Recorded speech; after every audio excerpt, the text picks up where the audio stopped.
Good evening, everyone. I'd like to welcome you. Before we start, I'd just like to ask you to take your cell phones either on vibrate or off, and also to let you know that for the last couple of weeks, we have been putting the council meetings for transparency on YouTube. It is not instantaneous. Ustream maybe next week once we get everything together, and it's available usually within 24 hours. So everything that is said, the camera is up in the top.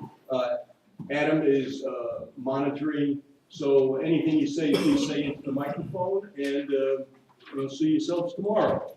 So, Lenore, with that, I'd like to welcome you to the City of Satellite Beach, to the City Council meeting. This is a regular meeting. The date is May 16th, 2012. The time is 6 p.m. I'd like to turn it over to Vice Mayor Rhodes. Almighty God, thank you for this day. We pray for our city this evening as we gather together to make decisions. We pray for guidance and wisdom, and we pray for help with our new council member as a group that we can do what's best for our community. In your name we pray. Amen. Amen. Pledge. Pledge allegiance to the flag of the United States of America and to the republic for which it stands, one nation under God, indivisible, with liberty and justice for all. Thank you very much. I have not gotten any requests to change any agenda items, so the agenda items will go in order, and I thank you, and I would like to welcome again Councilman French to the dais, and nice words at the beginning, so thank you.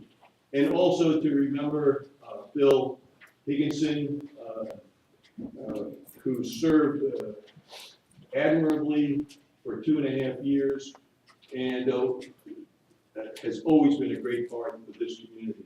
So, and I know Bill will be missed both personally, politically, by each of us. So, Bill, we pray for you, and God rest your soul, and God bless you. Agenda item number 3, introduction of guests. Are there any people here for the first time that would like to stand up and introduce themselves? Okay, citizens' comments. I have 3. Ed Kinberg. Ed, you're first. I'll pass on my comments. Thank you, Ed. Michelle French. I'll pass. Okay, Kathleen Arcarola. Yeah. Well, I'm not gonna pass, I never pass, do I? Hi, everybody.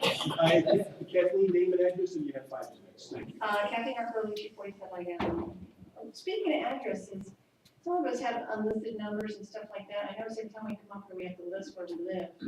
But I would like you guys to list where you live too. But now that we're taping and all that and everything else, I just wonder if we can maybe look at that and see if it's really necessary for us to disclose that information in a meeting like this. We'll run it by the Just want to say congratulations to Lloyd, happy to have you on board. I know you're well versed and educated on the issues good and bad with the city. I was wondering if we could get something on the website for code enforcement. I know they're pretty busy, where we could go to the link and put in something if we saw something that looked like it needed to be addressed, whether it was, an overgrown yard or all signs that are popping up that just, people advertising on their own or something like that. If we could have a link where we could put in an address or something or a phone number, and when they got a chance, they could drive around and look at it and kind of see. I thought it might help to streamline. Maybe just something to think about. Because I know there's a facility called Spanish Trace on A1A, just outside of Breeze Through, and I know there's this big ugly sign where they're selling it, it's for sale by some owner, it's $99,000, and I'm starting to see this, and I'm like, wow, why would somebody put that on? It's not a realtor sign, but it seems like there's more and more of that happening, so. That's it, thank you very much. Thank you. All right, thank you very much. And we have city council comments. I'll start with Councilman Billman. Thank you. I've got a prepared statement here I'd like to read, just to make sure I don't miss anything. Much has been said about the divide within our community. It's palpable and it's a concern of mine. I'm told by a psychologist relative of mine that in such instances it is therapeutic to openly review the basis of the issue in hopes that the light of scrutiny and reflection will cause a positive change. Let's analyze this development with regard to the modus operandi of the two sides, and I hate that term, but that's basically what it comes down to. And we'll call them the status quo side and the change side, for lack of better terms. The group of concerned citizens who began the change effort in this city, which culminated in last November's historic change vote, conducted themselves aggressively, no doubt, but appropriately. They pragmatically and cogently presented many concerns, issues, and problems, and most importantly, they proposed solutions. While their efforts were uncomfortable, to be sure, for the leaders of the time, the concerned citizens addressed the leaders professionally. While discussions were sometimes very energetic, I recall no instances of name-calling, slander, or libel from these citizens who heralded in the change vote from last November, with the possible exception, and this is a hit on me, with the possible exception of the good old boy moniker that some of the status quo actually claim to wear proudly, but for which I personally apologize if it offended. It is sad and an instructive commentary that most of the letters to the editor and emails to council members and other citizens written by those opposed to this new era of change has been replete with nasty name-calling, unflattering innuendo, and worse yet, utterly lacking of ideas to get us out of the mess that we're in. Disturbingly, some of these letters and emails were written by former city leaders who thought it instructive or constructive and acceptable to name call versus providing ideas as to how to help our city recover. Maybe that's how we got in this problem in the first place. I would like to actually hear from some of these former city leaders, at least tell us how we got into so much debt, so that hopefully we can help figure out how to get out of it. It's sad that the letter writers and their supporters who throw out epithets at council meetings cannot or will not put their efforts into idea generation versus nasty name generation. A fundamental of debate is that ad hominem attacks are the indicator of running out of viable ideas. Unfortunately, those who fear change, who are content to live in the past, believing all was well and debt would be someone else's issue, have shown an energetic propensity to personally attack currently elected officials, their supporters, and even volunteer citizens who are trying to improve vital parts of our community. Yes, the gentleman who was giving of his valuable time and talent to bring our Beachcaster into the 21st century has received the same sort of email treatment that many letter writers have given new council members. What a thank you from some citizens for his personal sacrifice. Personal attack tactics, mail, emails, letters, phone calls, face-to-face, being employed by those concerned with change are very concerning. However, what is even more concerning is when such trash talk evolves into threats or wishing multiple council members dead. These sorts of comments are completely unacceptable in our society. And let me be straight with those who make them. And this is not a threat, this is just fact. I will protect my family, myself, and my friends in every way that I know how. And I would wager that the person attempting to carry out the threat will be the worse off for it. When I refer to the cesspool that is Satellite Beach politics in my post-election website remarks, it is exactly this sort of vile and vehement activity I spoke of. And unfortunately, it obviously continues, or actually increases if you consider the escalation from name-calling to wishing people dead a trend. Though I'm elated to now be a member of some sort of Avenger-like super-duper superhero club called the Toxic Trio by Tuesday's Florida Today letter writer, who I am told is the husband of the local women's group past membership chair, I must take issue with this claim about the lack of a democratic process in the appointment of Councilman Higginson's replacement. What could be more democratic than the duly elected council strictly abiding by our city charter? After all, our charter is our city's constitution. Additionally, and as important, a referendum drafted by many former city leaders, including Mr. Higginson himself, and approved by 66% of the citizens of Satellite Beach, had minimized the appointment process language to exactly what this duly elected council executed. Let's be clear and upfront, folks. Elections have consequences. In the election of November 2011, the people of Satellite Beach chose a new fiscal direction for our city. They chose people they believe would take control of our spiraling debt and unfunded retirement liabilities. Our appointment of Mr. French is another step down the fiscally responsible path the majority of Satellite Beach voters have put us on. Now that Mr. French is a councilman, I imagine he he will be in receipt of even more character assassinations than he's already been a victim of. And he and his family will continue to suffer for it, just as they have over the past 2 years.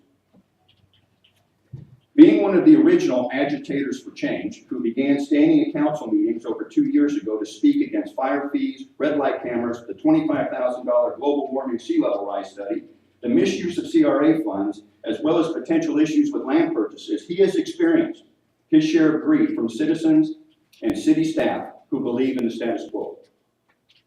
Many, figuring he would wither under the threat, turned to using his single lifelong transgression of any magnitude, his DUI arrest, against him as a bludgeoning tool. The fact he was a decorated 30-year career United States Air Force non-commissioned officer who retired at the enlisted force's highest rank of Chief Master Sergeant and had already given a lot of himself and his family life to his fellow citizens meant and means nothing to these people.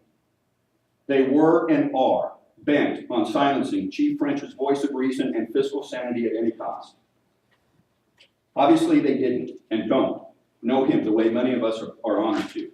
Typically for Lloyd, his DUI arrest, a charge for which he was not convicted of, was used as a self-improvement opportunity and a teaching opportunity for those he spoke with about it, including children coming of driving age. Conversely, the arrest was used by those with less than honorable characters to demean, besmirch, and tarnish this man of integrity and character with a history of self-sacrifice. Throughout it all, through arrest reports and videos showing up at his place of work in brown paper wrappers, to visits to his work by city employees to offer evidence of his use of a work computer to send emails requesting data from the city, to a false police report being filed on him by a city employee whose department he had previously critiqued for wrongful spending, to losing his job as a result of these pressures, to being threatened with release of his arrest information to the media by our local fraternal order of police president if he didn't step down as head of the KPEG, which, by the way, he ended up giving countless of hours to after council reappointed him because we refused to allow the city to be bullied by the union boss. To a Florida Today editor disparaging him as, quote, a self-appointed city watchdog because Lloyd was doing the investigative work the paper should have been doing but wasn't.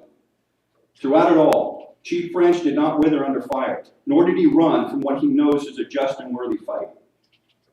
That fight to get our city's debt under control is ongoing, and is the fight the citizens of Satellite Beach elected me, and I believe Sherilyn Scott, to take on. As I believe you can attest to by now, it is a fight that none of us will retreat from. So, to those favoring the status quo, if you feel you must, go ahead and continue with the slander, belittlement, name-calling, libel, whatever. But please remember to include cogent solutions to our fiscal problems while you're at it, and let's leave the threats alone. That is the direction we need to move. It is the only direction that means survival for our city.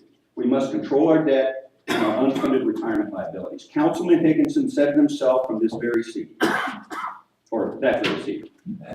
As the last city audit was briefed, he used the term, quote, unsustainable, and I couldn't have said it better myself.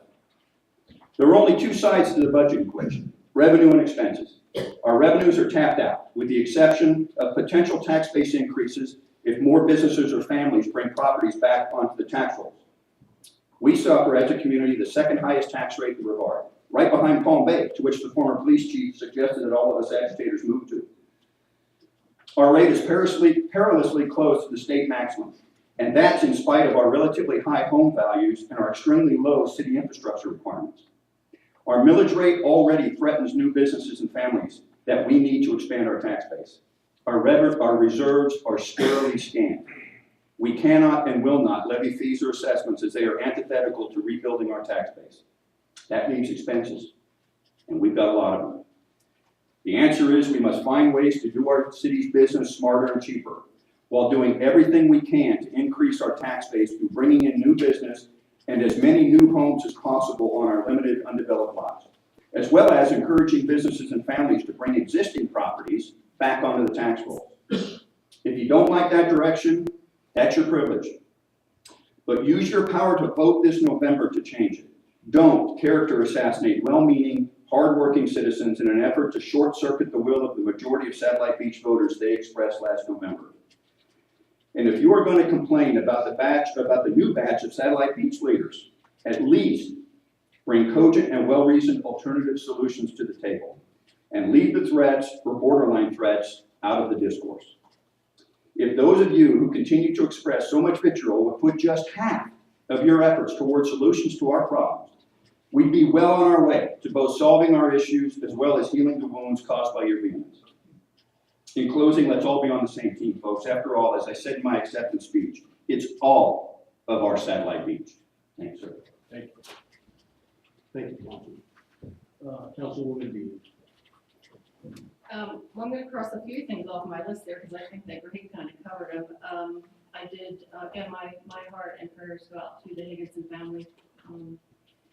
Just a couple things that Kathleen had addressed on. I attended the Board of Adjustment meeting today in Brevard County, and one of the things that they do, we'll run this by you, Jim, is that instead of stating your address, you can just give a card to the clerk, instead of stating it.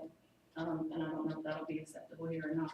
Regarding code enforcement, I did send an email to the city manager a few months ago requesting the same thing, that there be a way to log on or get onto the webpage and put in a complaint, and then follow up with respect to the response and what the code issue is. So maybe we can work on that, because I know it's important. I did get to attend the car show on Saturday. It was fun, and also the Seahawks registration for the South Beach Seahawks was up and wonderful. It was a great event Saturday. I think my neighbor actually got the Chiefs Award for the best looking car there, Kevin McEwen. I'm gonna move quickly here and skip over some things we'll get to eventually later. But I do know after the last meeting on Friday night, some of my friends and family were very upset. There's some things that are being said in the audience that just aren't appropriate. Some cackling, some name calling, people telling me to shut up, and I don't appreciate it. I know I talk a lot, but as your elected official, it's my right. If you have something to say, come up to the podium and say it. I don't appreciate it, my family doesn't appreciate it, my friends don't appreciate it, and the citizens don't appreciate it. Stop the smirking, stop the cackling. It disrupts other people that are here to listen to the meeting, and that's what I'm going to say tonight. Okay, thank you. Councilman French. Pass. Vice Mayor. The mayor and I and Mr. Crotty attended the National Day of Prayer Tuesday, May 3rd. I think all the department heads were there, and the local religious leaders and former Congressman David Weldon, I believe, gave an outstanding talk, very, very inspirational, knowing that our religious leaders of our community are praying for us on a weekly basis. They meet and pray for us, and it's comforting feeling.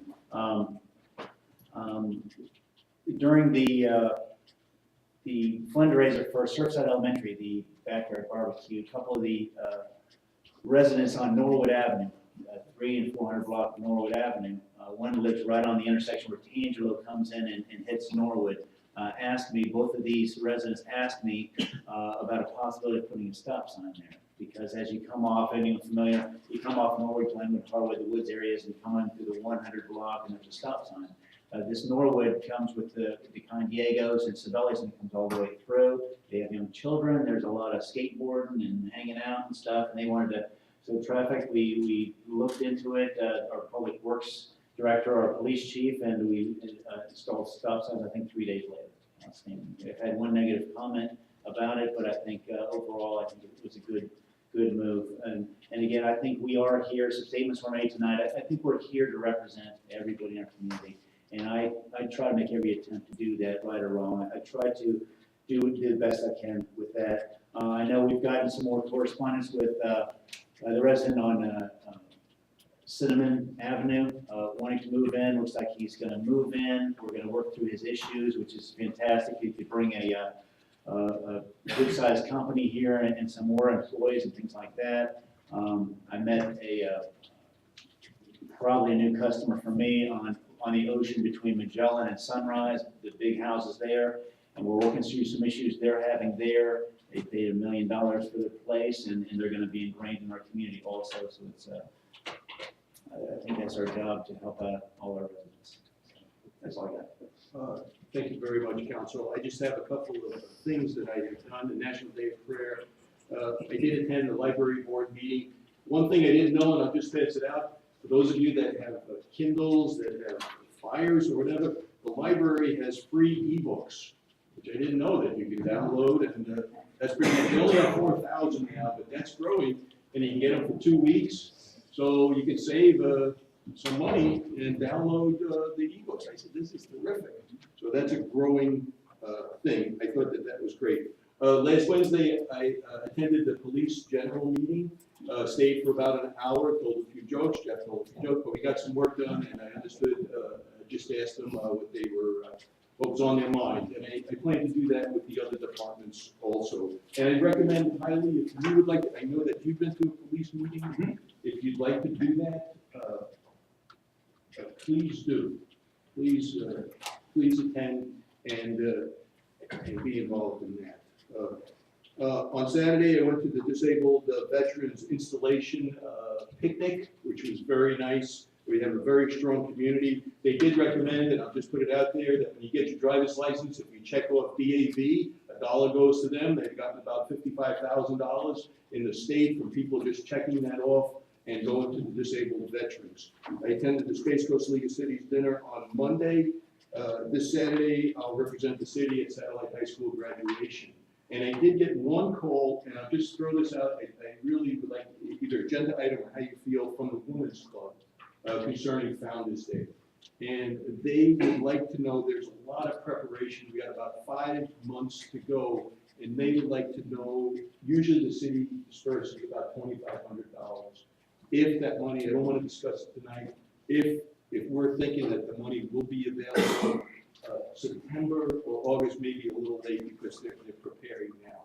So I don't know if you want to discuss that or if you have some thoughts on that. I just did get a call. I got a letter from Phyllis. She's the treasurer on what they do with it. So I just would like to put that on the agenda.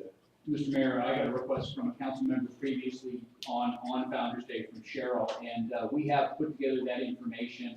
In my general conversations with the representatives of the Women's Club, they're investing a lot of time and effort. They want to make sure that the city's support is there for the Founder's Day event, which will have to be included in the 12-13 budget. So we can prepare that information, put it on the next agenda. I know the council can't fully commit to what's going to be in the upcoming budget, but I think you can understand there.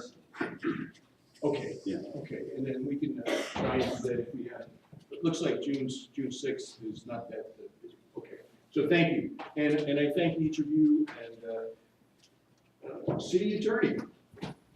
The only item that I have relates to Satellite Arms, and I sent Mike forwarded the email I forwarded to him, to each of the council members, reflecting that the court order, or there was an order approving the sale of the property to the individual that was represented by Mr. Farrow, and I will defer the rest of it to Mike because he did meet with the representatives this week. Sure. The beach house issue. Do you have an update on that? I forgot. As far as, The accessibility, oh, after satellite on.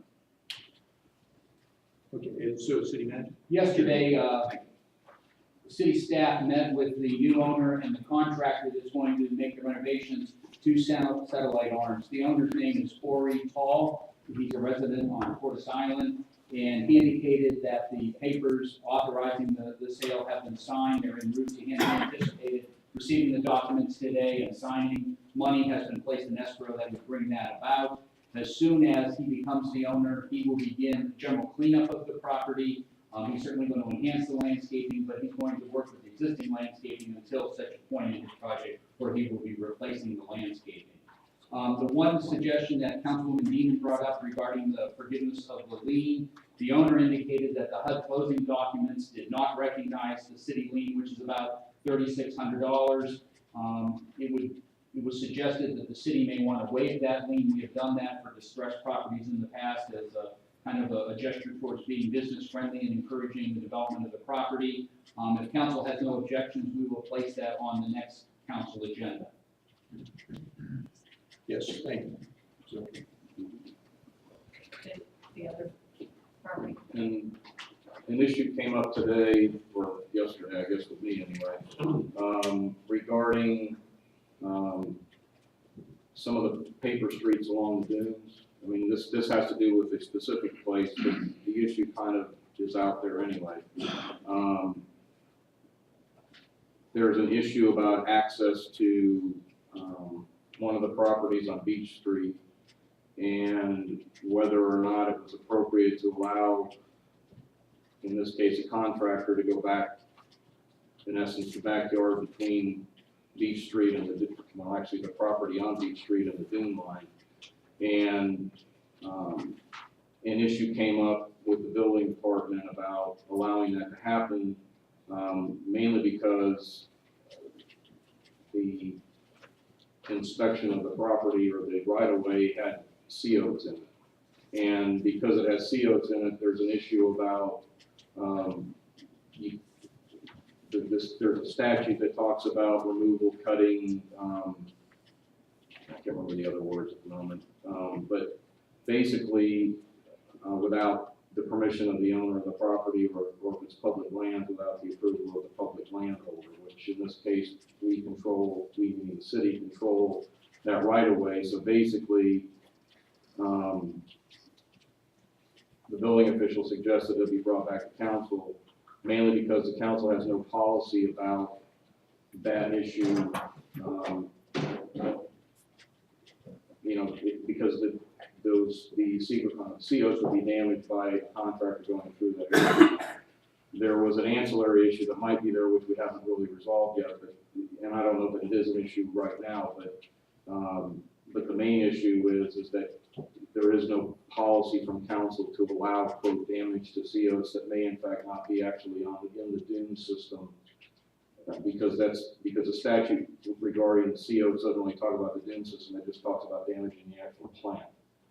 So I guess what we're looking for lack of a better way of putting it, is for council to have some policy, whether it wants to adopt a policy or deal with it on a case-by-case basis, to allow these COs to be damaged if somebody wants to have access along these paper street right-of-ways.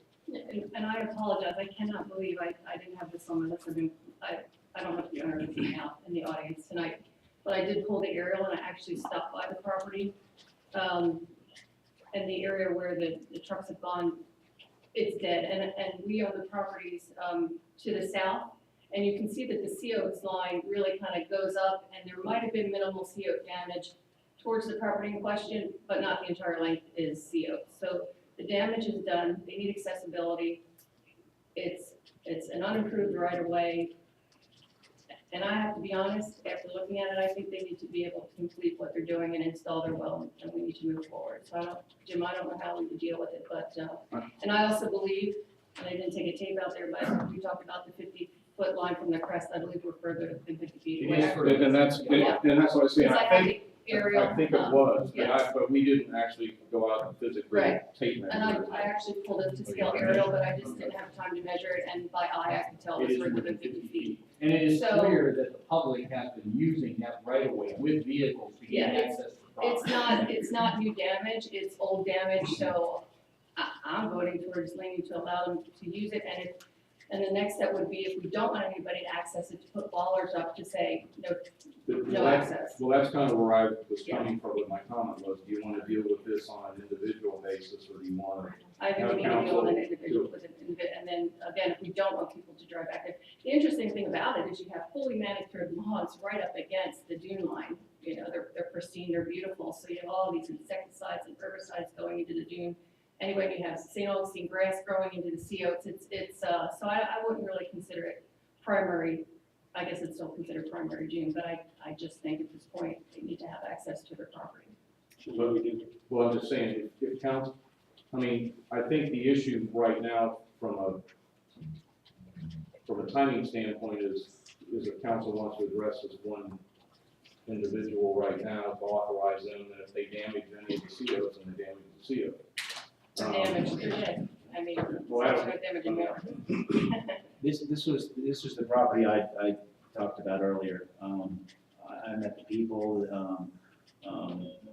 the way the layout is, a landscape truck has gone back there. There's a path where the tires went, And then the rest of the remaining lots between Sunrise and Magellan going north, there's beach crossovers all the way up. So this is the only property that would ever even consider having access to it because the crossovers would block anything else. They want to get back there and do a little work while they're doing a big improvement upgrade to their property there.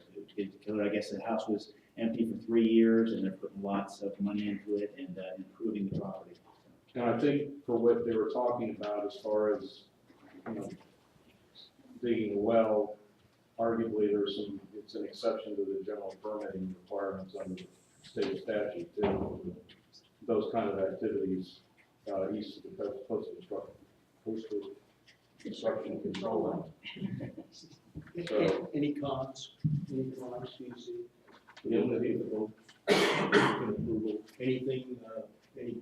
it's only for the, I think it's just for allowing this particular access, and I guess the other issue is whether council, actually two separate issues, but then does council want to consider some policy so that staff doesn't really have to come running back whenever this issue comes up, so, that's the only other issue. I don't think we have many situations like this where we have beachfront property with it. So just do it on a case-by-case basis. And then we also probably eventually wanted to talk about maybe closing it off or putting some kind of bollard system. I can see a lot of beer bottles back there, so I'm sure there's a lot more going on than just a landscaping truck or a drill rig, so. Are we making state law less restrictive by this action? No, and let me put another layer into this too. It appears to me that the only reason this really needs to be discussed is because of the CO. And I mean, I haven't gone through, believe me, there's lots of different ways that you can go look at this thing, but the other aspect of this too is that irrespective of the public access on Beach Street as a public dedicated, in this case, paper street, the other issue is that when somebody buys a piece of property, in relation to a plat that have streets on them, they actually have private rights of access as well. So even if the city had shut down that right of way, if the city had vacated that right of way, they still would have private access along that, what is Beach Street, Beach Street to get that, well, that isn't Beach Street, is it? Behind it, Beach Street's behind, right? So they would have a private right to get back to their property along that right of way anyway, so. They basically have both a private and public right to get back to it. And the pictures that's being passed around shows that not a roadway, but it's a pathway that has clearly been utilized for a period of time by vehicles. It's not new, that's for sure. I was out there. Clearly, the previous direction by the council was to protect that because of the impact on the dune system, but it has been left open and it has been utilized as a public thoroughfare and vehicles have utilized it. Well, and I agree with that, but I think in this case, let them finish what they need to do, and then we can put up a bollard system or whatever to stop it. And there's been some objections by the neighboring townhouses, condominiums there also, because it's behind their property. As far as the use goes?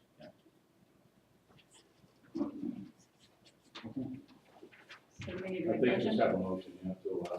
I make a motion to allow the owners at, what's the property address? Use the Beach Street right away to gain access. To use the Beach Street right away to gain access. And I'll second it.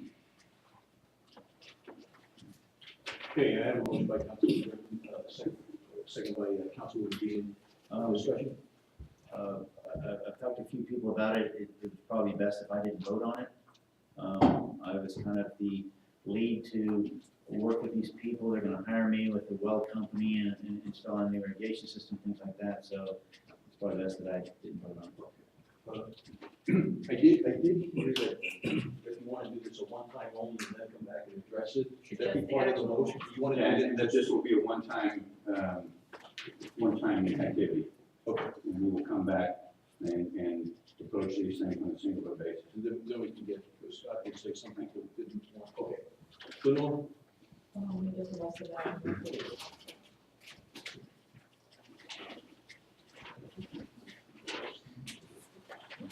Okay, Councilman French, Yes.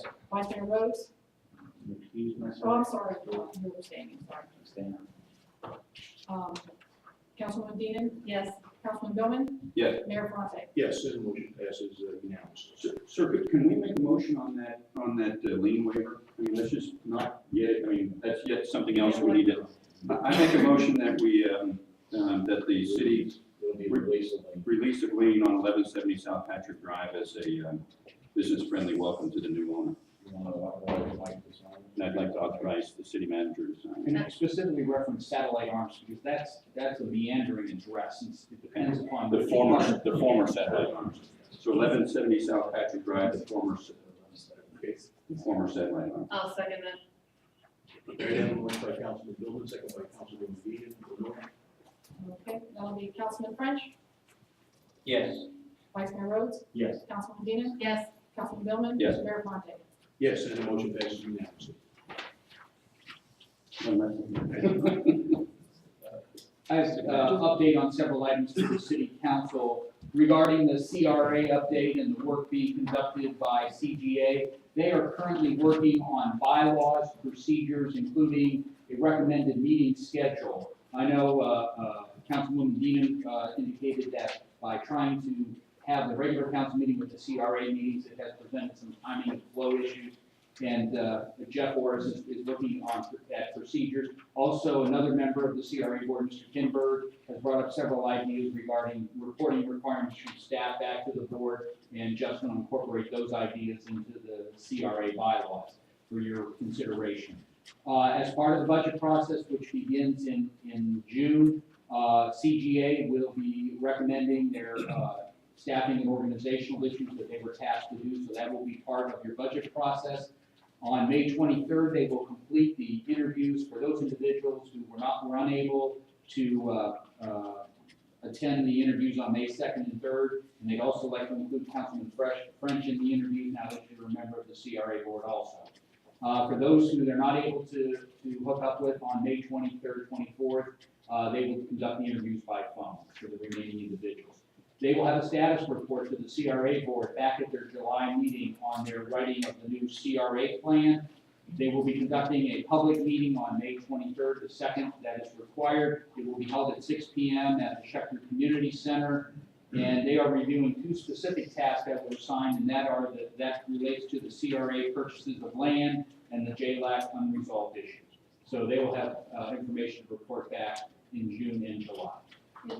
And I know I talk too much. The Gray property, the parking versus the non-conformity issue, has there been any progress on that? Yes, Can you give an update on that? Lorraine Tappan has been looking at that particular issue. She compared our non-conforming uses requirements with that of the city of Melbourne that you submitted. At first, she indicated the changes weren't too substantial, but it appears that many of the issues are non-CRA related. So they're going to come back with a proposal on how that can specifically be addressed, both for the CRA and for non-CRA properties. And so we'll be getting a proposal back from them on what their particular thoughts are. Okay, just so you know, I spoke with Mr. Beadle about the house that was built in Block 55 before the city was incorporated, and this issue with the carport that was turned into a garage, and now the requirement is you have to have two. And the best solution, instead of just changing the parking requirement, would be to really look at the non-conformity section of the code and set a date where if the house was pre-existing, they didn't have to bring it into compliance. So it'll help us with a lot of issues, including future development of the smaller lots that are considered light. So because of the staffing issue here at City Hall, we hope that CGA can help us out with this issue and get it done quickly. Thanks. Comprehensive plan amendments. At the last meeting, Councilman Billman inquired regarding the status of the issues west of South Patrick Drive that residents attended the meeting in January. The consultants prepared a report addressing how the plan has been, the modifications have been recommended that will allow rebuilding the property and also reinvestment in infrastructure. The only requirement that the comp plan will have is that that's an area in which we will not increase density, but our comp plan would preclude that in other areas also. What I would like to suggest is if the council's receptive to bringing the planning consultants in into the June 6th meeting to discuss the comp plan amendments, and at the same time, schedule the meeting with Robin Vaughn, Vice President of Hunt Pinnacle, to discuss the future land use map for the 100 acres at that site, so we can get it moving. Yeah, actually, my question was that the comprehensive plan meeting that had been continued. Right. Back when Councilwoman Deanan, when was that, February? January? Yeah. And there was some discussion with regard to the wording of some of the paragraphs, and it just got so convoluted, they said, we're just gonna continue the meeting at some other time. Was that meeting ever actually? They followed up with another meeting and made the change. And so the changes were made. So these changes that we're looking at here are the changes that were as a result of that meeting? I believe that to be correct, yes. I, to be honest, I haven't had the chance to get through it. Because if it is, there are still some issues that are unresolved with regard to that wording. So I take it we're gonna have an opportunity to reattack Can on I get your notes and I can clarify those? I'll get them after the meeting. Okay. I'll make copies and then, we have 3 weeks between now and the next meeting. Okay. But I don't want to lose the window of opportunity with the Department of Community Affairs to get comp plan amendments through. I concur, but I don't want these to go through in their current state. And I don't have actual words to give you, I have concepts, and I thought that they could work the actual words. But my biggest thing is, I really have this feeling that it's kind of government getting in people's business, telling them where they can and can't live, and I've got an issue with that. And I've got an issue with some of the wording. I see how they went back and changed it to try to make it a little bit more user-friendly, but they're still very directive about we don't want building here, we don't want the personal property, people to build on personal property here, we want to move over here. I don't think that that's any of the city's business. That's just me. And that'll be your opportunity when you review it, because what goes forward to the state will be what this body recommends. Your CDAB on this particular issue is advisory to you. And I do understand, and it's important to know, there are deadlines, there's cycles to get your amendments in, but we don't have any statutory requirement to amend our comp plan. You know, the council though has indicated this Right, because of the desire future for land 100 use. acre future land use map. Okay. Okay. Good. One last reminder, on Thursday, May 31st at 2 p.m., there will be the 20-year memorial service for Ed Hartman and Phil Flagg, and we encourage all members of the public to attend that ceremony, and it will be at the Atlantic Plaza parking lot. Also, at this point, I'd like to call on the police chief. There's been a number of instances in the community, and he'd like to give you an update on police activity and the results of some of their investigations. Good evening, Chief. Good evening, Mayor, thank you. And thank you for coming to our department meeting, I appreciate it, Councilman Dillon coming. The next invite would be for Councilwoman Dean, so in about a month or so, you'll be getting an invite to stop by if you're available. It's the second Wednesday of July, second Wednesday of July at 3 o'clock. If you can make it, we'd appreciate you stopping by. If you can't make that, there's all the other ones, and then maybe Councilman Rose. Yes, as the city manager said, it's, I like to come up here and give updates as far as things are going, because again, I think part of the issue is that people don't realize what's going on a lot of times, and you don't have the ability to have updates, and there's a lot of people here that are concerned, and I know the council likes to hear what's going on too, so I just want to give you some quick updates. The Criminal Investigations Division has just completed a 4-week multi-jurisdictional operation with an undercover drug informant, where they have made 600 cover purchases of illegal prescription pills, including and marijuana and crack cocaine and things all around the area. And this operation was entirely funded, actually, by the state for their pill, their pill eradication issues. So all of the expenses, all of the drug buy money, any overtime that might have been incurred by any of the investigators was all funded by the state. So it is good that we're able to get out and get that stuff done, and again, multi-jurisdictional, and there was also a vehicle seized, and there'll probably be about 6 arrests, forthcoming with that. On Saturday, May 12th, we arrested a sex offender named Mark Moore.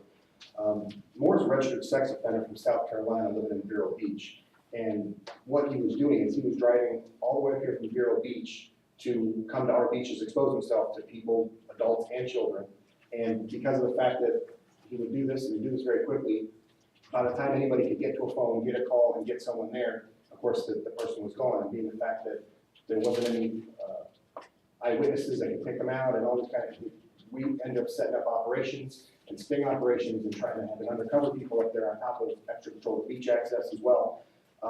Fortunately, someone had a cell phone with them, he came up, like I said, on the 12th, exposed himself to a woman, her 12-year-old and 14-year-old girls, and they were able to call 911, and within 2 minutes, we had an officer there and we were able to catch him, and then found out that not only made the arrest, but we're probably gonna be able to go back to the other incidents that we have, and those charges will probably be forthcoming. Also found out that he was a sex offender, like I said, from South Carolina, and did not register in Florida. So would have been completely under the radar had he not been caught, and for how long, who knows how long. So that was a very significant event for us. We also had a rash, car burglaries that happened on May 9th. But the interesting and notable part about this situation is there's 4 adults that were going through and breaking into cars all the way up and down the entire beach side. And they were committing, we believe that they committed car burglaries in as many as 5 different beachside jurisdictions in that night, and to the tune of maybe 25 to 30 car burglaries. And someone happened to be up at 2 o'clock in the morning, looked out, saw something suspicious, and called us, thankfully, right away. And within 1 minute, we had an officer there, and we were able to catch the people before they could get away. And not only did we catch the individuals, they confessed to what they had done, were able to locate the victims, but be able to find all of the property they had stolen from all of those jurisdictions, from all of those 25 car burglaries, and report all of that. And most of the victims were notified by officers knocking on the door saying, this belongs to you because we have it. Holy cow, it was in my car last night. Here it is now. So that was just a fantastic job by the police department to be in the city that caught. We also had one of our motor officers stopped the car for a traffic violation and developed probable cause to search the car and located about a quarter pound of marijuana and over $1,000 in the vehicle. That was also confiscated, removed from the street, and that vehicle was also seized. We also had a hanging, a suicide by hanging, which normally I wouldn't mention because unfortunately we get more than we need of those.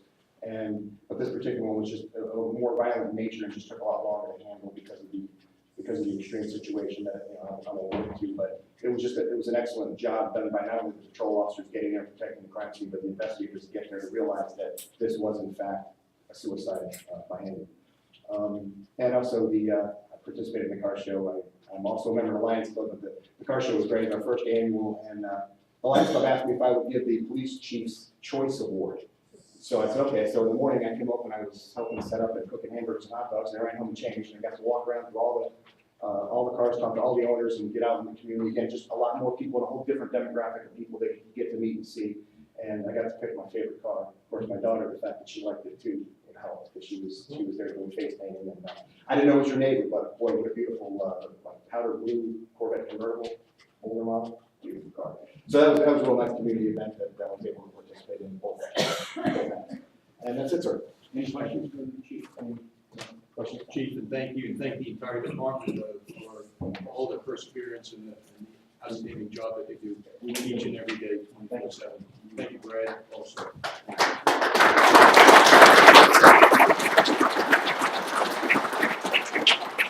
Great, agenda item number 7. Yes, I'm sorry. I thought you had One additional item. As indicated, the May 16th meeting, the final consultant's report was to be presented for the FRS option. Attorney Jim McElrath is here, and I'd like to call on him to present the report. Jim, copies were emailed to you in one place at your seat this evening. The report is for informational purposes only this evening. No action is expected from the City Council. However, this information will be very useful as we look at pension issues as we review the KPEG report and prepare next year's budget. Jim? Thank you very much, Mr. Bryan. Good evening, sir. How are you? Good evening. And thank you, mayors and council members of the city attorney for inviting me back this month.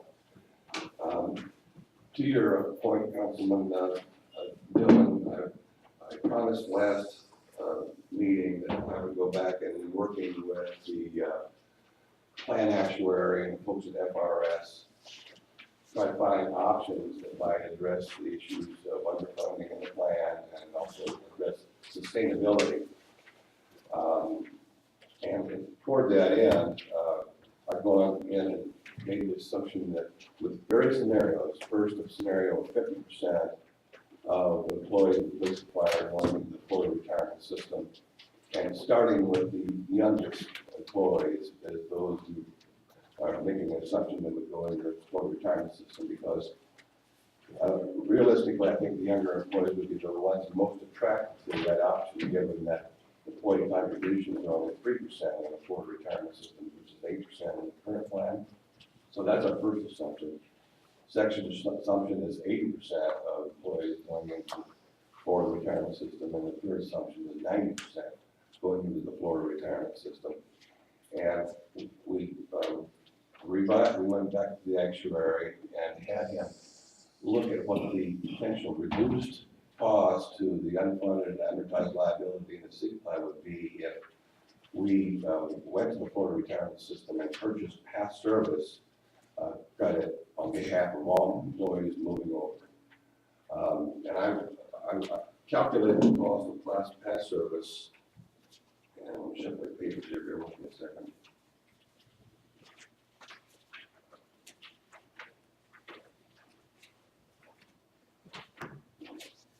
Oh, here we go. And first, if we look at the 50-50 scenario, the anticipated contribution of the city on behalf of fire employees, which are currently be at a 14.9% of compensation, would be $70,488. Police contribution would be $60,112. The reduced projected funding requirements for the city plan would then be $518,000. And then given the demographics of our employee population, the average age of the employee population for police and fire is about 40 years of age. So that means that we can amortize the purchase of past service over 12 years. That would require a down payment of 10%. So the projected annual service cost, you'll see at $40,632, with total projected costs of $689,592. And you'll see in the footnote there that the down payment then, that 10% down payment that would also come in that first year, would be $40,322. So when you compare that, the 50-50 scenario, compare that with the current funding obligation of $595,831, actually, this move would not benefit the city. It would actually be a net cost of $93,000. Now, if we see more employees transition into the Florida retirement system, and we look at the 80% scenario without running through, unless you want me to, each individual number, you'll see we actually did come up with a cost savings of $100,000. There would be greater down payment required, of course, because of the increased number moving over, and that down payment would be $127,334 that would come in the first year. And finally, in the 90% scenario, we're seeing about the same level of savings, and I speculate that has to do with the 12-year amortization and the compounding 6.5% interest on a greater dollar amount, but we would still be saving roughly $100,000. Keep in mind, however, that that is a snapshot as of FRS funding requirements to date. And as I cautioned in last month's meeting, that could very easily change. I have some suspicion that the state, because 25% of the employees in the Florida retirement system are state employees, and the state has obviously its own funding issues that they're to some degree kicking the can down the road, and that funding costs in the Florida retirement system could increase markedly in the future. That's a guessing game to a large degree. Having said that, I also said I would address today's meeting the requirements for transitioning to FRS. We would want to submit no earlier than August 15th, because August is the month that you would be entitled to $170,000 share of chapter monies. So we submit the required documentation by August 15th. You could transition to FRS by September 1st for those employees in a referendum vote that would choose to make that election. And the requirements are fairly straightforward. There's a joinder agreements that would have to be signed and original set. There need to be a signed resolution by the city, and there would need to be a contribution acknowledgement form recognizing the contributions the city would have to be made. FRS provides all those forms. We'd have to submit the election ballots, and then we would have to submit an enrollment process worksheet that would include a verification that you do have a current plan. It would include a list of current employees. It would include a municipality establishment documents and a certified financial statement, which would be not a full-blown audit by any means, but just an independent CPA firm reviewing the annual report and commenting on the funding status of the plan. Well, sir, thank you for this report. Let me just see if the council has any comments on this information. Sir, what's the cost to the city of only putting new hires into the FRS? Well, that was a question Mr. Crotty asked, and if we get the 50% referendum vote of current employees, the city can't do anything, by the way, unilaterally.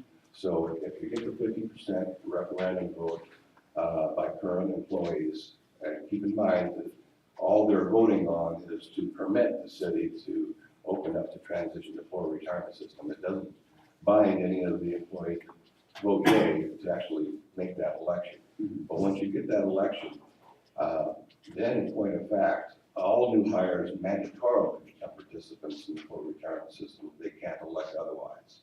And that does potentially stop the bleeding in at least in the city plan. Because new employees going forward in the full retirement system. So you need a 50% resolution in order to do that. In other words, the city couldn't do that. City couldn't do that on their own. Say, okay, everybody who's on the city plan gets to stay on the city plan, but everybody who's new goes in the FRS. We can't do that without a 50% vote. That's exactly right. And then there's a second referendum in which the employees actually make the election of whether they're going to make the election to go to the full retirement system or not. So theoretically, you could have less than 50% actually go to the full retirement system as long as you got 50%. For me, I think you have theoretically zero go. Well, that's As long as right. that initial vote happens, That's exactly then right. everybody who comes in after that comes in new goes in the FRS. That's exactly right. It's a long-term solution, that. No, I know, it doesn't be, be- but it is a We're long-term. trying to think long term. Yeah. Who presents the, all the information and the options to the employees themselves? To see if it's worthwhile, if they think it's a good thing to do. Well, I think that would be somewhat open to discussion, whether the attorney for the plan, Stephen Seidman, would want to do that. I would certainly volunteer to do that. So I think that would be open to discussion. I could certainly open to discussion on that. Are your figures, are they linear, like at 50%, the city would lose 100,000, and 80%, the city would be a benefit of 100,000? Can I suspect that 60%, there would be less loss and 7? So does it have to be 50, 80, or are those two magic numbers? Well, and also keep in mind that this is based on assumptions of the youngest being the first to go through. And there may be some exceptions to that. It's pretty hard to predict. But I think, yes, that they should be relatively linear. I think anything below 50%, you can assume that the loss, the negative result would be even greater. I think somewhere between 50 and 80 is where it starts to get positive, again, given current contribution rates. Well, thank you. Let me ask the city manager what you have in mind to discuss this, the project, joining the FRS. It looks like August 15th is date that we have to shoot for It's to a good do window this? of opportunity. Again, we just received this week. Let us come back, I would imagine probably in June, we will be looking at the KPEG report and budget, because I'm gonna be recommending a much accelerated schedule for budget preparation, so that this council has the budget you want to submit to the public completed at the same time you set the proposed millage rate. Because in the past, we've set the proposed millage rate, and you haven't seen the budget yet. And this way, if you can get it done by the end of July, you'll be able to have the budget completed and set the millage rate at the same time.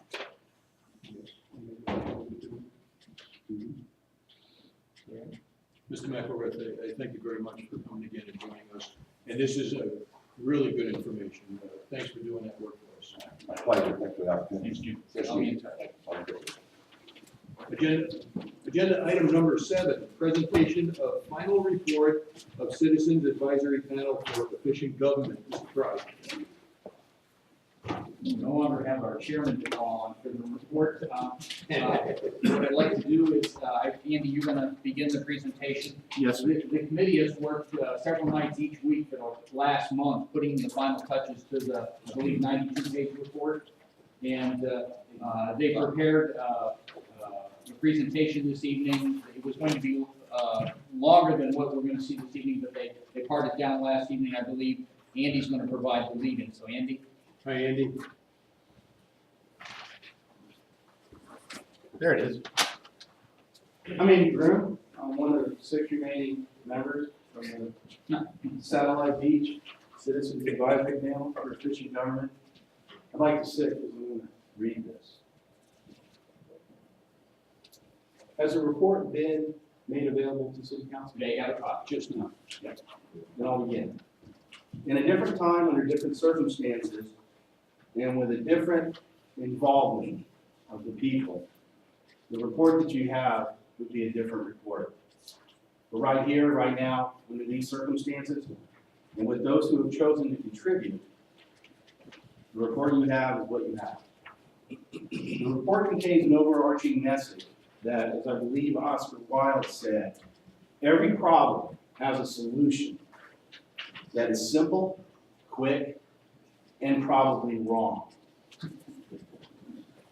I encourage you to read the report multiple times to help you form a clearer vision as to what areas deserve your undivided attention in the order of priority that will accomplish the most good.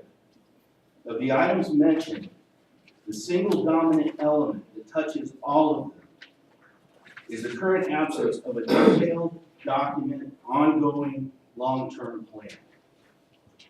There are anecdotes and snippets galore, but there is no unifying structure that permits comprehensive analysis of the city as a whole. The panel discovered that short-term decisions of the past have manifested long-term problems of the present. Hindsight being what it is prudent to let you know that an ongoing optimization effort that responds to non- or pseudo-periodic time-varying environment is commonly adopted as standard practice by organizations who have a track record of financial success.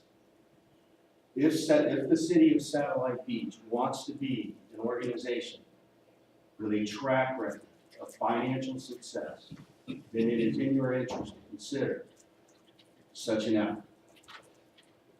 Any question associated with the report before you may be directed to any of the panel members at any time. It may also be directed to the city manager, the department heads, and several citizens that commonly participated in the public meetings as well as other discussions. This was a collaboration in every way. Between February of 2012 and the present, all that were involved began to adopt a common understanding of the intent of this effort. And the essence of the report has a singular message that is spoken by many voices. If you were to ask the same question to 3 different people who participated in this effort, you would get 3 different answers. If you were to combine those answers into some common theme that would give you insight as to the question you should ask the 4th person. And in your efforts, over time, you will gain an understanding that each of the panel members currently possesses. And that is that the truth that we seek is not necessarily the same as a factually correct answer to a question that was posed. Additionally, a factually incorrect answer can often provide insight into the greater truth that we seek. Speaking for the panel, we readily acknowledge that this report does not contain everything that everybody wanted in the report. It also contains items that some would rather have not been included. And at times, the wording is not exactly as all would have chosen. Speaking for myself, I ask that you not be distracted by the irrelevance of criticism or praise with regards to this effort, but remain focused and true to the path towards a greater understanding of what is truly important, so that you are able to focus on what you must do within the limits of your current role, the duties spelled out by the city charter, and your responsibilities as citizens of the community. Everybody on the panel believes that you will need help. We hope that you understand that as in the past, when the citizens of Satellite Beach are called upon, they will serve them. And now I'd like to turn it over to my distinguished colleague, Mr. Ron DeGutis. Evening, Ron. Good evening. Thank you, Andy. First of all, I'd like to thank all the department heads, our city manager, Mike, for being at these meetings diligently, sometimes very late, and sometimes, including the citizens, by the way, the citizens attending, it was a good effort by everyone. And I think we've come to terms between department heads and KPEG members. We didn't always agree on issues, and we bantered back and forth sometimes, but we came to a good understanding on many things. And I hope this continues going forward. And I reiterate Andy's words on that our help will be there when the time comes. Please read the report several times. I'm emphasizing Andy on that. It is imperative to understand too that if all subjects are not covered, there's always a lead in the report to somehow take you there. So, and ask questions afterwards too. I'd like to get into some of the highlights of the report. And thank you, Lloyd, for preparing this presentation for us. So we will try to do the best we can in presenting it. And hopefully nobody on council will state anything if you help them assist on a few words. Thank you. We basically examined, I'm going to turn around. We basically looked at the administrative and finance department, legislative, police, fire, public works, recreation. And here's one of the things that Andy's talking about, building and zoning is missing. We did look at.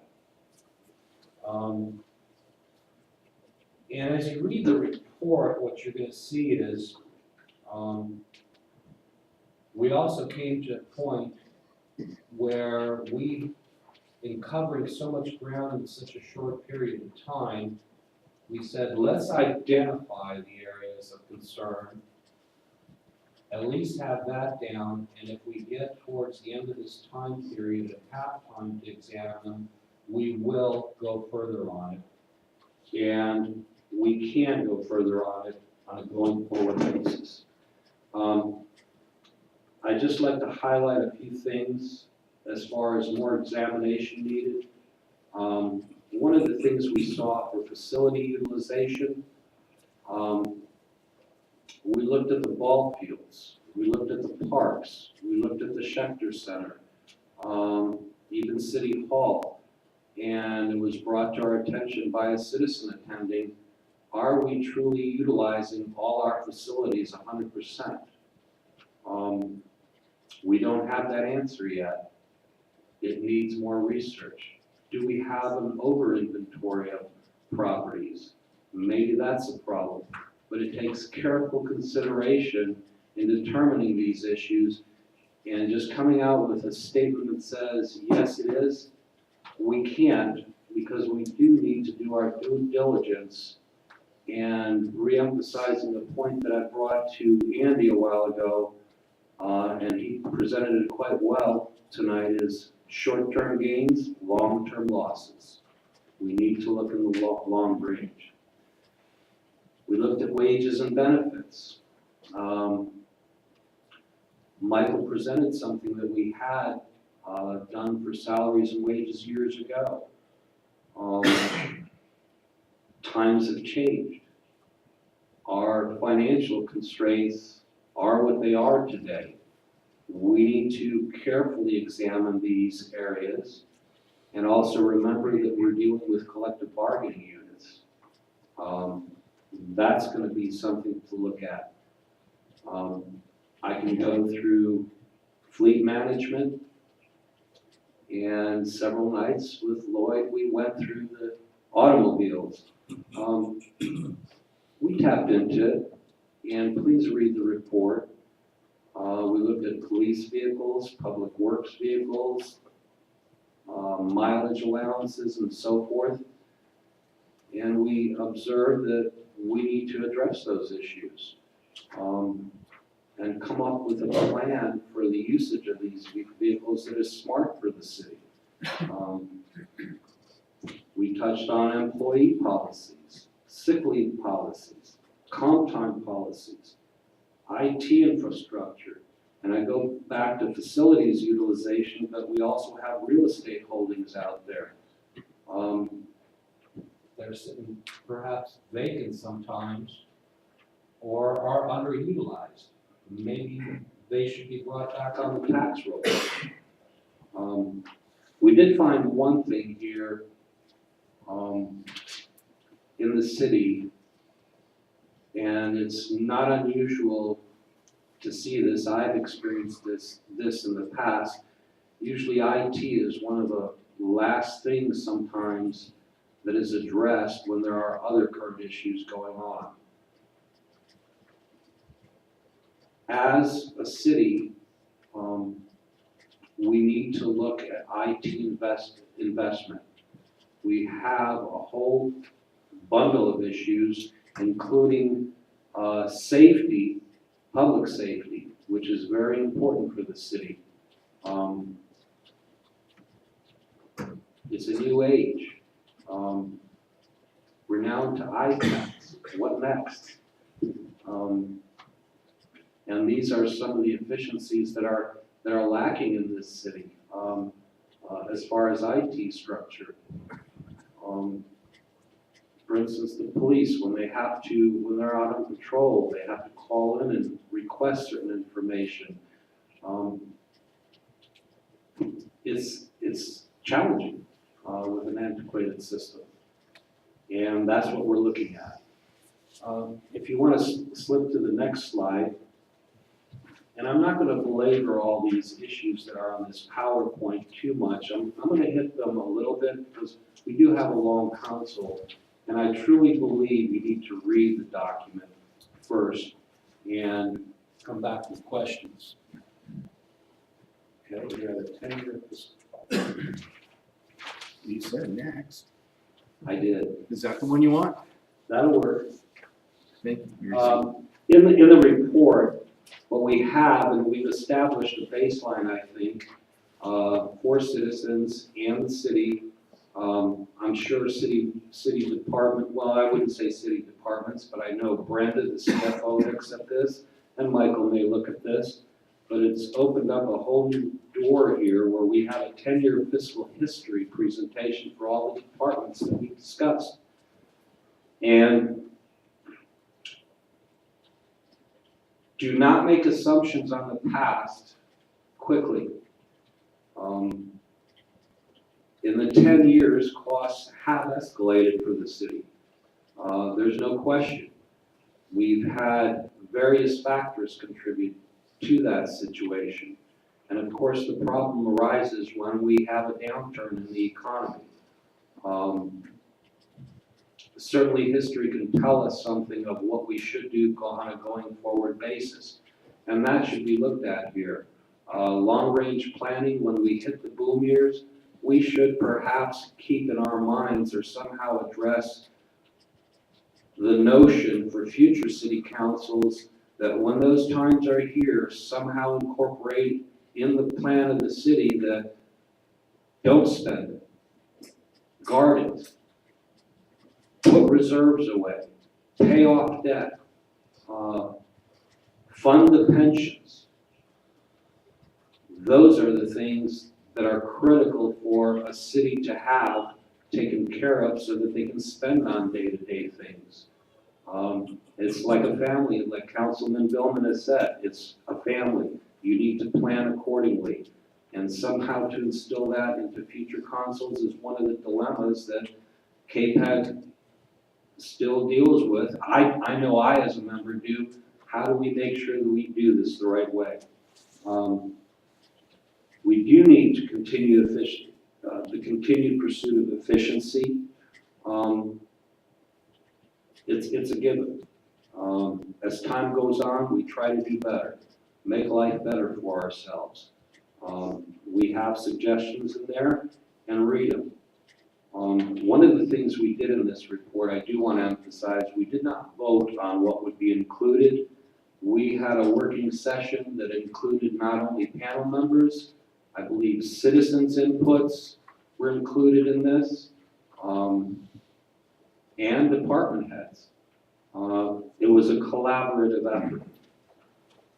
We suggested focus areas, we did examine processes, and I think that's an area for processes that we need to look at. One of the discussions was that the recreation department, they have these programs come up. Yes, they have software, but they have incremental payments of $50 at a time, and when you get 300 parents showing up in one day for various programs to pay, it gets challenging. How can we assist with that? There were ideas thrown out, and I believe the recreation department with the board is working on those things. And we're ecstatic as an efficiency panel to know that our ideas, or whoever contributed ideas, are being set forth on a going forward basis. We did look at debt. We highlighted existing debt and future obligations. One of KPEG's biggest fears right now are the pension obligations. How do we satisfy them? And it not only involves the general pension fund, it belongs to the collective bargaining units also. But how do we deal with the state mandates coming forward? Things can change quickly, or the market can change. We have to look at this carefully and come up with solutions. And the council needs to set policy going forward on these issues. And in a careful and thought out manner, so that our children, or those who inherit this city on a going forward basis, don't have the issues going forward. And I'll leave it there at that. Next page. Is this the Oh, right you're there. page? You're there. That's Andy, he's good.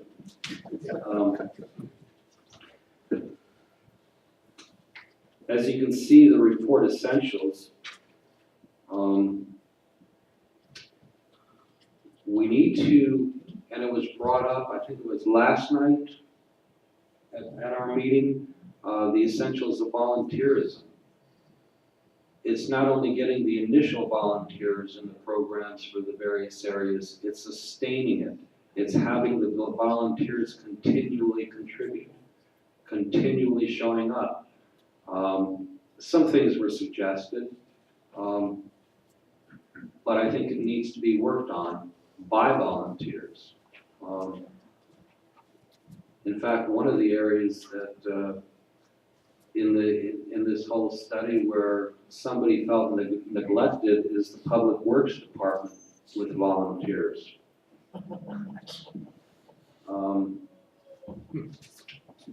Everyone's into police, fire, recreation, but when it comes to Public Works, it's just, Nobody wants to take pictures. Nobody wants to take pictures.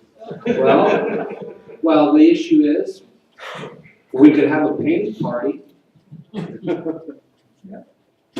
Bring on. And those are some of the things that also came up is through volunteerism. We didn't want to have you left out, so we brought it up. A little inspiration to come around, painting parties, mowing parties maybe, whatever. Can we have some iced tea over there?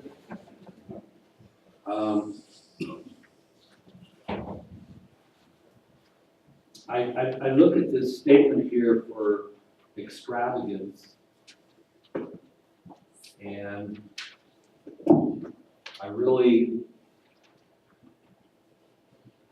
I struggle with that one, Lloyd. But I guess he's got a point. We all are in the cell phone age. Does every employee need, I'm not saying every employee has a cell phone. I'm not saying that employees shouldn't get a stipend. As was pointed out to me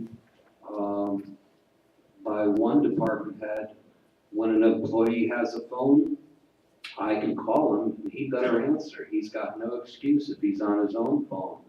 But then there are instances where the cell phone may be abused. And it's a tough one to call over there. That's just one instance, and it's a minor one. And we'll move on because I just don't want to go there right now. We do have to align our policies with our fiscal capabilities. That is critical. And I'm glad to hear Michael today. I'm going to say that KPEG maybe helped on this, but he's going to be presenting now his expenditures at the same time the millage rate, and I commend you for that. We know the importance of it, and you've taken the initiative to do that. And I'm going to hope that KPEG kind of push this along. It would be nice to see that, and that's a good goal. And I hope you succeed in that presentation. I'm not going to go into pension plans any further. We know the answer to that. We're all going to have to sit down and work through it. The long-term planning needs are for capital equipment, personnel management, IT infrastructure, volunteer management. Those are obvious. I don't think I need to explain that. I'm going to go on to the next page. And I think you can read that. That's pretty much where we think that the council should focus some attention on, probably a lot of attention. And then I'd like to skip that and go over to the report excerpts related to the recreation department. At no time has KPEG suggested elimination of the recreation department. At no time has KPEG truly said to stop subsidizing the recreation department. What we were looking for facts. Seeing what we are actually funding, the city taxpayer is actually funding these losses. And these numbers were presented, by the way, in a prior year budget year, for this current year, actually, the city prepared that. We need to know these costs, not to raise the fees necessarily, but we need to know where we stand. And that's one of the purposes of KPEG, is to know where we stand. Let's know all our costs. We're not here to determine whether we should reduce the subsidization of this program or not. We are here merely to present it and look at it carefully and see how we can attack it. We have identified something, now it's time to look at policy on how to take it to the next level. And when we look at this, you have to remember on the next slide where it talks about what does the recreation as a quality of life benefit here in this community. But we have to be prudent about our expenditures. We have to watch them. And this is an area of costing that I think the city and several KPEG members already have volunteered to continue on and help the Recreation Department to identify all this in conjunction with Brenda Raver to bring all this forward some way, shape, or form, where council understands exactly what the costs are. On the next slide, suggestions to City Council.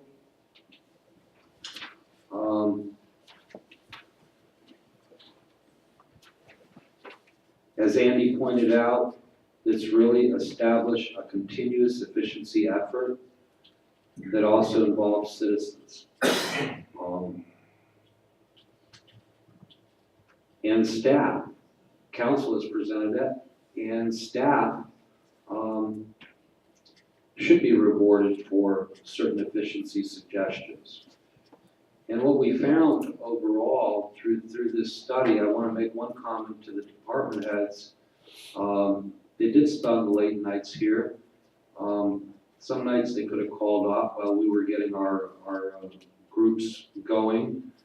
But as time went on, they were presenting to us, and it's noted in the report, they were presenting to us already things that they're doing. And that's a good sign that they're saying, hey, we've got this program, we're working on this, and we're presenting this, we're trying to bring it forward. That's very encouraging. And I think that needs to be brought out. And one of the biggest emphasis is that we do need volunteers or coordinators for certain projects here. That's a given in any place. And I think in this day and age, we're not the only municipality going through these issues. It's nationwide. In fact, I could probably speculate that in many countries worldwide, it's been going on for millennia. It's the way it is, but we need to press forward. One thing that was brought up, develop an unbiased annual city survey. Well, we need to do a survey perhaps. Get it working and get it going. And it wrangles back and forth, whether it's unbiased or biased. There will always be some who do disagree or agree, and we go forward. Leveraging technology to deliver service, this is the day and age. For instance, on the website where we talk about, City Council talked about, rather than a person coming in here. Post it on the website for planning and zoning, boom, you're done. No gas print, no travel, no roadways being worn down, et cetera, et cetera, et cetera. We don't have to go further on that. I would like to add, one last time, please read the report. I've done a broad stroke on it. If Andy would like to add anything to it, and we thank City Council for having us do this project. And if other additional work is needed, we'll be here. I said this at last night's meeting. And that is that of all the people that I've worked with in my 20 years of professional experience, from the beginning of the study to the end, the city employees rank, if not at the very top, but very close to the top of the list of the kind of people that I want to work with. Their professionalism, their patience, which is saying something. The abundance of information that they readily provided, the availability to which they made themselves, phenomenal. There were no bad guys in this effort. I can't begin to emphasize that. Across the board, we had the support, and I'm even encouraged by the citizenry who came forward with very, what's the word I'm looking for? Frank, honest, passionate, heartfelt, feelings about the direction that they had a concern we were going and what they thought was the right thing to do. I spent 6 years in Uncle Sam's Navy, which 3 of them were on board submarines. If there's anybody who understands that you're in this together, it's me. I also sail ocean-going boats. Again, it's one crew. The city of Satellite Beach is just slightly larger than a subdivision that you might find over on the mainland in Orlando or something like that. We're not a major metropolitan area. The idea that we can't come together as one community just boggles my mind. And the idea that we shouldn't come together as one community just boggles it even more. We are one community, we're one city. The idea of bringing everybody together so that potentially conflicting interests come together as common goals, I think is a worthwhile effort. So again, like Ron and like the other panel members, I do thank you for the opportunity and the honor to do what we could. This ain't finished. I hope you guys know. I do believe that there's a different way of going about things than the way we did, but this was the first time we ever did something like this, so let's get better. The panel can be better in evaluating the city. I think that the requirement for the public discussion and bringing everybody into the room at all times maybe not have been the most effective use of the department head's time. So these will be the kinds of things to discuss. So I just want to give my gratitude to the city manager, to each of the department heads, and to every single one of the citizens that showed up and cared. Regardless of what their input was, it was considered, it was respectful, and it was listened to. And a lot of their concerns are reflected in that report. So I'm done. Well, gentlemen, I thank you, you can't leave yet, but I thank you very much. Outstanding report. Before the council has a chance to comment on the citizens, I'd just like to thank you, Nancy, Councilman Pat Gibbons, Mike Hensley, Bill Wagner, for all your efforts. I know hundreds of hours. You met a tremendous amount. I've read the report around twice. I have 2 more readings on it at least, because it's outstanding. I mean, it's really, in-depth, well-developed, well thought out, well prepared. You guys did a great job. I go back to when the appointment came back, when the charter was made, where we came. You made your deadline. We got it for the budget, and that's what we needed. And I think it's you did yeoman's work. You can thank the guy up there. He was the chairman, he held it all together. Because I'm a loose cannon. But nobody is, no man is an island. He can do it, but he couldn't have done it without you guys, and I know that. And I'm gonna open it up to council, then I'm gonna open up to citizens. Even though you're citizens. I want to thank the KPEG and also the department heads and the citizens that participated. I have gone through the draft and I'm looking forward to reading it over and over again. I know I'm excited about it and I appreciate all your hard work. This exceeded my wildest expectations from when I brought it up way back when. It seems like a long time ago, and probably more so for you guys than for me. But what I've read so far, and in the drafts that came out a couple weeks ago, I'm impressed, and I think, like the mayor said, it's going to give us a way ahead with regard to the budget. And thank God, it came just in time. But I also concur that I think this needs to be an ongoing effort. What I would like to ask is, as your final thrash, would you mind coming back to council at a later date with a proposed effort structure? I don't see it being what you guys have done. I don't see it at that level. I see it maybe on some sort of a recurring basis and a little bit more free-flowing than it has been. But what I would like to do is have it coordinated time-wise with each budget cycle. So anyway, if you guys could just take that as additional action. Thanks to everyone. I know that everybody spent a lot of time on this, and like I said, it was wonderful. I hope that we use this as part of our budgeting effort. Mike and I exchanged emails this morning. This is going to be, this work that they did is not necessarily for council. It's for department heads, city manager, and city staff to bring to council a proposed budget that is able to do the work of the city as well as pay down debt and pay down and build up our reserves. So we're gonna need to look at every potential efficiency that you have either already come up with that's in that work or that you have in your noggin somewhere that you come up with between now and then.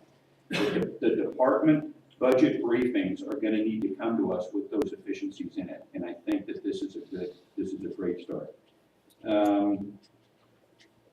That's it. That's all I have. Wonderful work. Thank you very much. Hundreds of hours. Yeah, it's incredible to have the group, seven of you on the panel here. What a huge mind bank of citizens here that all volunteered. I know Pat Gibbons was on the Blue Ribbon Committee 2 years ago, and he spent tons of time, and so he got to take part in both these studies for the city. We're gonna have tons of questions. Like I say, it's gonna take a lot of time. I guess we're gonna have a special meeting. I'm sure we're all gonna have like pages of questions, and it's gonna be a fast information cramming here to put it into previous practice. Thank you very much, everybody. I'd like to add one more thing. As you look at this, this is a global picture now of the city in a document for budgeting. And it's a starting point where you have information to work on the budget. Kind of like a primer where, okay, here we go. I think one point that can't be overstated is the level of cooperation and interactivity that we've had during each of our meetings. The department heads, on a daily, each time we met, they consistently brought forward items that they were already either initiating or researching deeper, all right, to achieve efficiencies right away versus waiting for direction from the city manager or council or whatever the source that might be. So that in and of itself tells me that their prime directive is to be good stewards of the resources that come their way. We talked a lot about volunteerism, and I strongly believe in volunteerism. In many places we praise potential, but we praise performance, but we promote potential. Potential is all those other things you can do on a daily basis besides what you usually do. It's everything you can do besides your everyday good job, whether it's being a parent or office work or whatever that might be. And volunteerism is funny, because you'll find that in many organizations, 90% of the volunteer activities are done by about 15% of the people, okay? But think of this from the perspective of the population of Satellite Beach, 10,000, 15% of that is a big number. That's 1,500 people. If you could mobilize 1,500 people in just one day, think of what you could do. If you could mobilize 1,500 people in 3 days, spread out over a period of time, think of what you could do.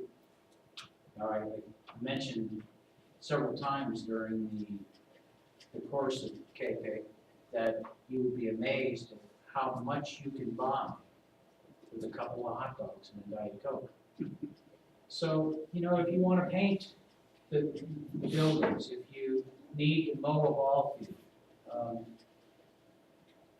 there are people out there who would be happy to devote an hour or two of their time just towards those efforts.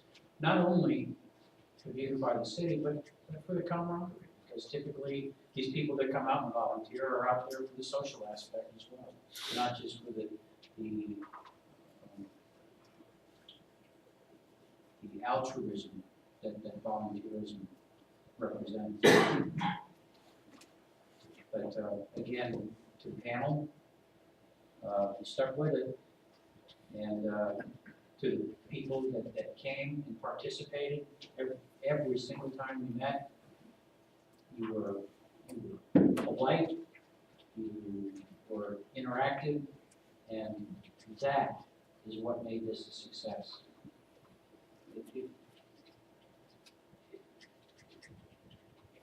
It's the most valuable thing that you can contribute, is your time and money. Thank you. Mr. Mayor, may I make one final comment? I apologize for not mentioning this earlier, but it is appropriate to get it on the public record, not just in the written report. Throughout the course of this study,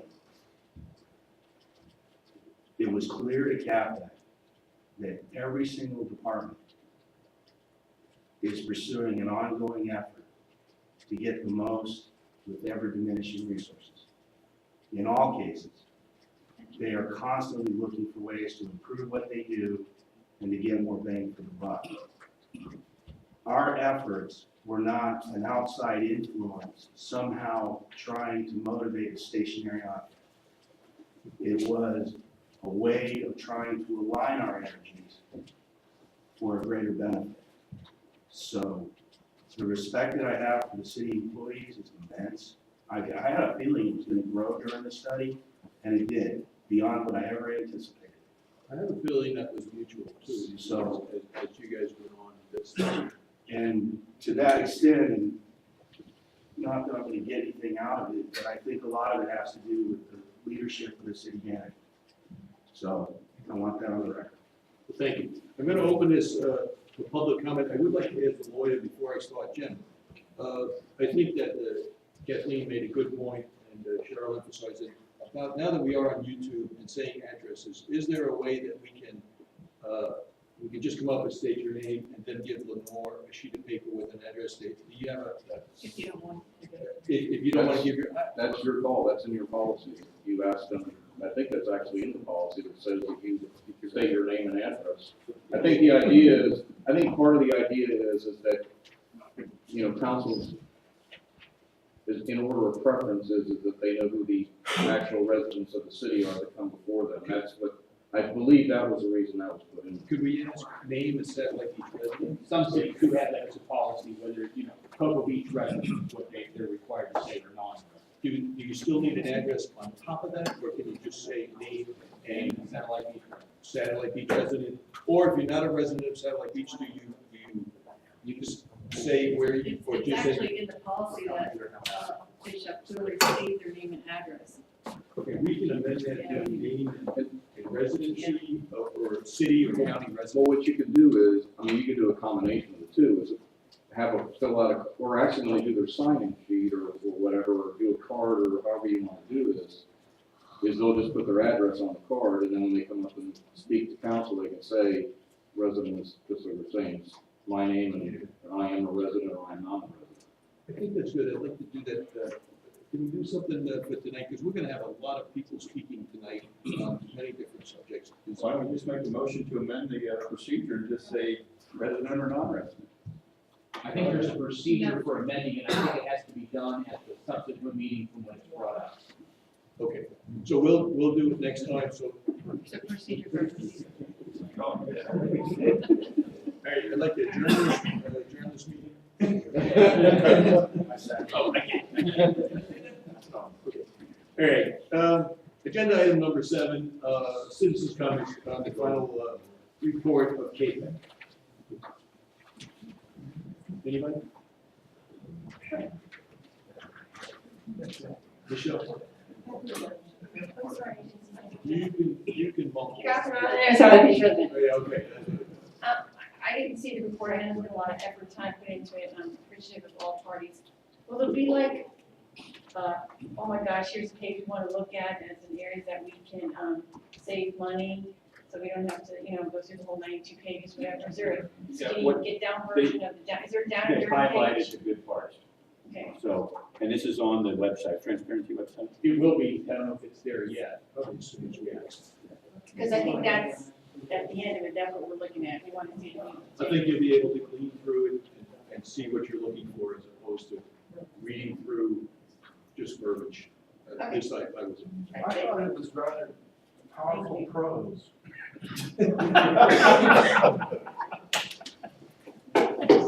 Thanks. Chuck, You already answered, I just wanted to see if it was gonna be on the website. as soon as, it's gonna come back to the council. Any other public comments? Okay, we'd like to bring it back to the council for a recommendation. I recommend that the council accept the absolutely outstanding work of the KPEC report.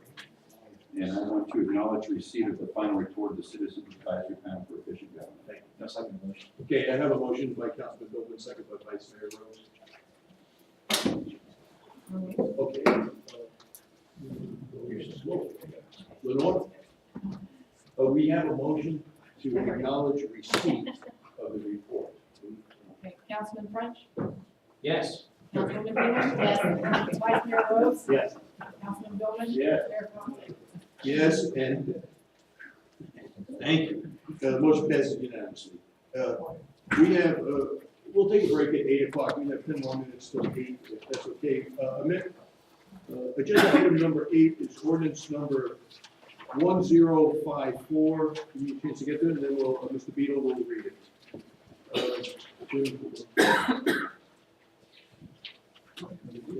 Mr. Beadle. Ordinance number 1024, 1054. An ordinance of the city of Satellite Beach, Brevard County, Florida, calling a referendum election to delete references to the Comprehensive Planning Advisory Board and the Land Development Regulatory Commission from the city charter, to delete reference in charter to city council serving as planning and zoning board, and amending provisions regarding creation and abolition of and membership on boards, committees, agencies, and advisory groups, providing effective dates. First reading of ordinance number 1054. Thank you, Mr. Beadle. Mr. Cry. I'd like to call on the city attorney to present it. Well, this is one of the two ordinances regarding the proposed referendum that the council asked to be put on for first reading this evening, and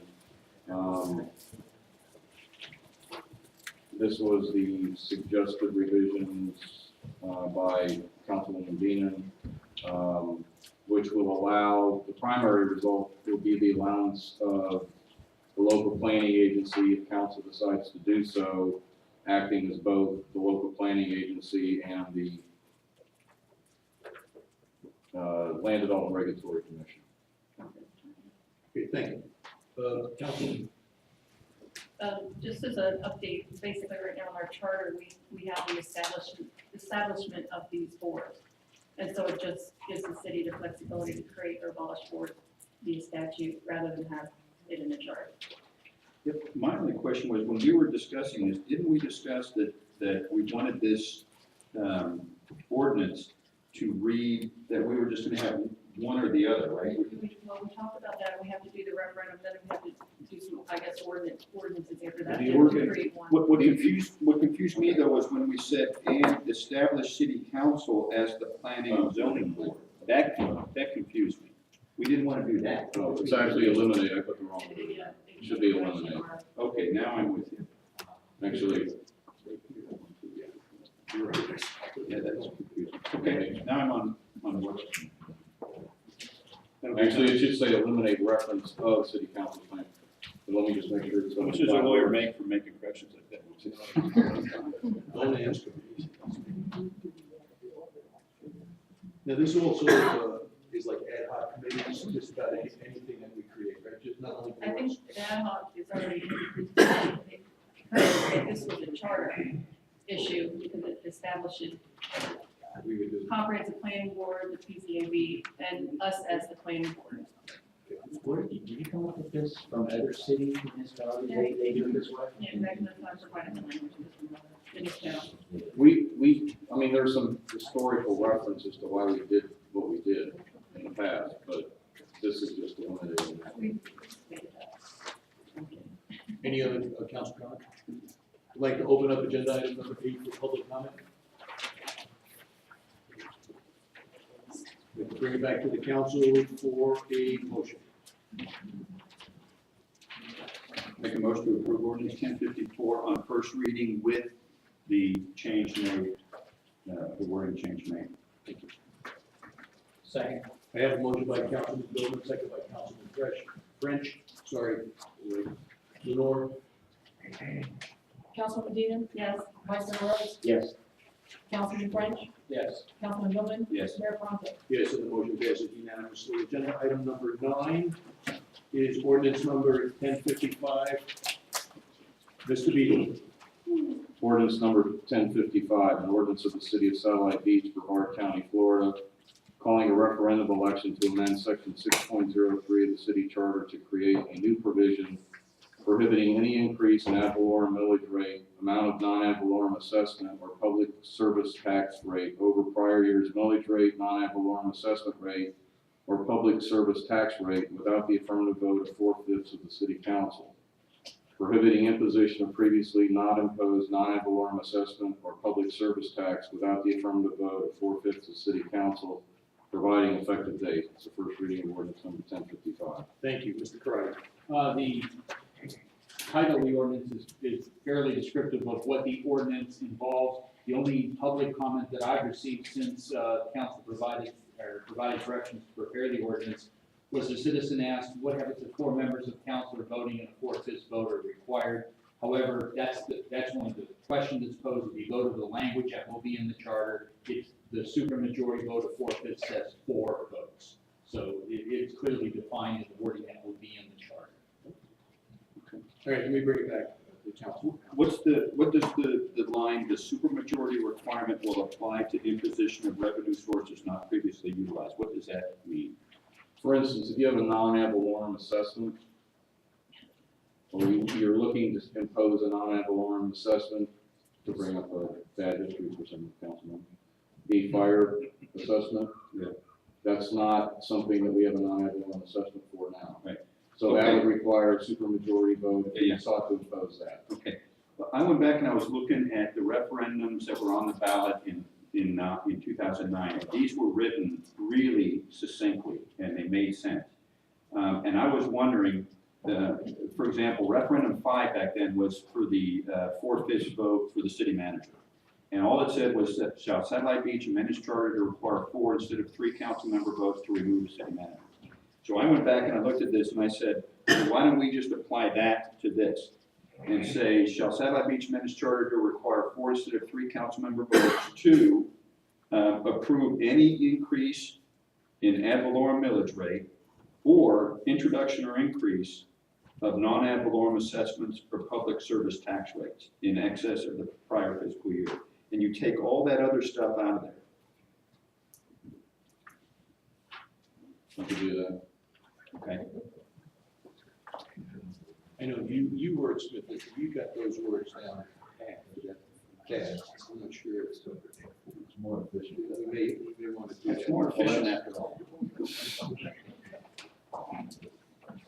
That's what happens when you sit there and reread it. Yeah, I know. What if, you want me to read that back out? So everybody can write write it down? You want to take a break and have the city attorney work on the wording change while we're on the break? And then we'll have it.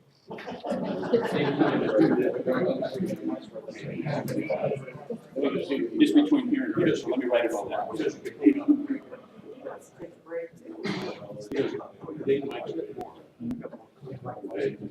Jim, I have a question on section 5E2. About the middle of that, it says this supermajority voting requirement Correct. shall also apply in the event that it is proposed a new source of revenue. Should that be a new source of tax? If we get a new source of revenue, I came to the, what we did on the beach when we added the stand where we got $9,000 into the city for selling hot dogs and stuff. That's a new, what's a new source of revenue that you need a supermajority? I mean, we could get something that's given to us, and we need 4 of us to accept that. I thought that should be in the event that proposed a new sort of, or a new tax is to be utilized. Well, it's not just a tax, that's. Why revenue? Why revenue? I mean, if we're gonna get money, why is that 4/5 of it? I just don't understand it. I mean, I understand everything else. I don't understand getting a new source of revenue. You're saying if we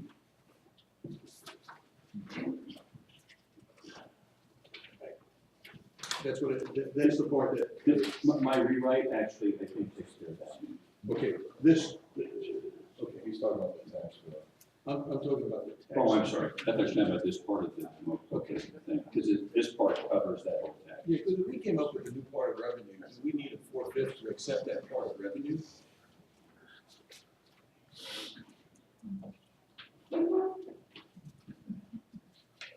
Or am I misreading it? Well, I mean, there, we have the such as, I mean, that's.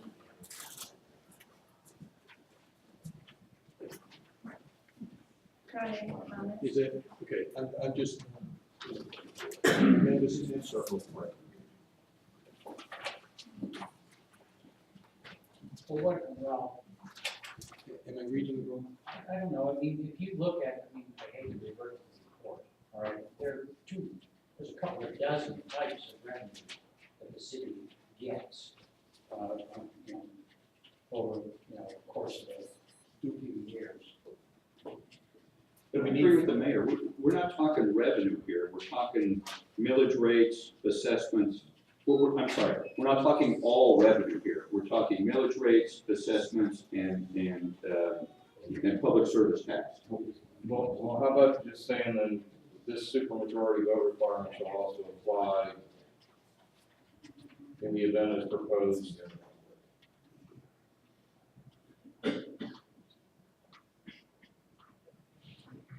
This,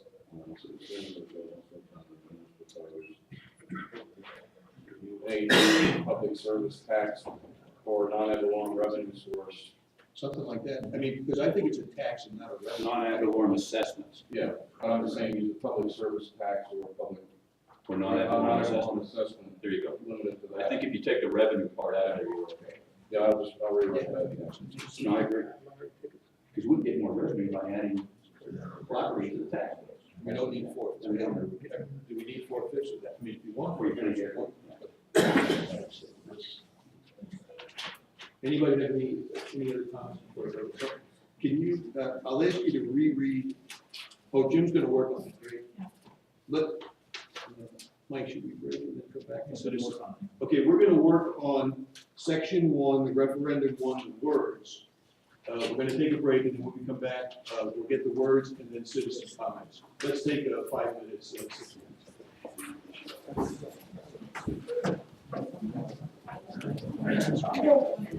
Do great.